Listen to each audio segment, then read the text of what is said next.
Naomba sasa nijibu swali la Mheshimiwa Rashid Mohamed Mtima, mbunge wa Newala mjini kama ifuatavyo. Mheshimiwa Naibu Spika, serikali inatambua umuhimu wa ujenzi na ukarabati wa majosho katika kudhibiti magonjwa yanayoenezwa na kupe na mbungo nchini. Katika kutekeleza azma hiyo, serikali ilianza kutekeleza mpango wa ujenzi wa majosho tangu mwaka wa fedha 2021/22 ambapo hadi sasa jumla ya majosho 754 yamejengwa nchini na kwa thamani ya shilingi bilioni 15.19.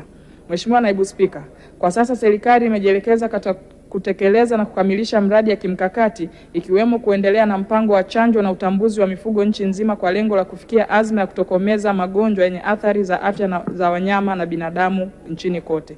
Mheshimiwa Naibu Spika, serikali itaendelea kuratibu ujenzi, ukarabati na uendelezaji wa miundombinu muhimu ya mifugo katika maeneo mbalimbali hapa nchini ikiwemo majosho ya Newala mjini kwa lengo la kuimarisha utoaji wa huduma za mifugo kwa wananchi kadri ya upatikanaji wa fedha.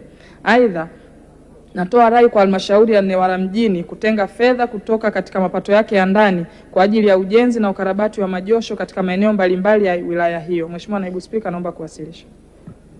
Mheshimiwa Rashid Mohamed, swali la nyongeza.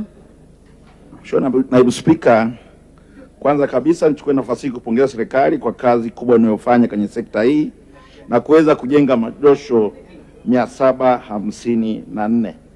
Pamoja na wizara majibu mazuri ambayo yametolewa katika swali langu.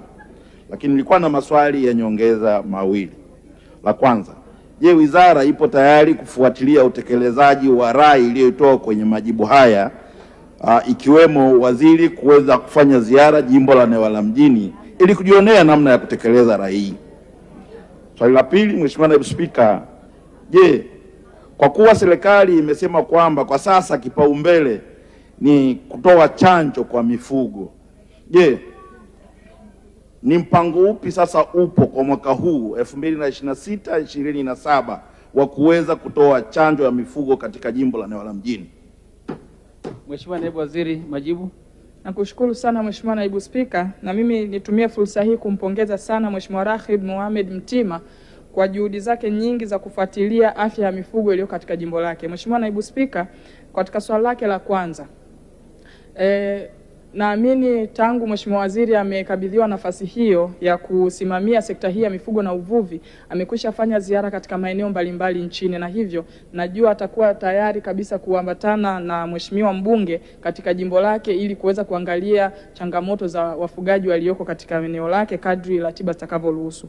Lakini katika swali lake la pili, Mheshimiwa Naibu Spika, kwa mwaka wa fedha 25/26 tulitenga budget kiasi cha bilioni 62.2 na fedha hiyo imetumika vizuri na tuliweza kukamilisha uchanjaji wa 66.2% ya mifugo yote tuliyokuwa tumepanga kuichanja kwa mwaka huo. Na kwa mwaka huu wa fedha tumetenga fedha shilingi bilioni 30.8 ambayo tutaitumia na tayari tumekwisha anza utaratibu wa manunuzi ambao unaelekea kukamilika ili tuanze zoezi hili kwa wakati bila kuchelewa. Na nimhakikishie Mheshimiwa mbunge kwamba jimbo lake la Newala mjini litakuwa ni kati ya majimbo ambayo pia utaratibu huu wa uchanjaji na utambuzi wa mifugo utaendelea. Nakushukuru Mheshimiwa Spika.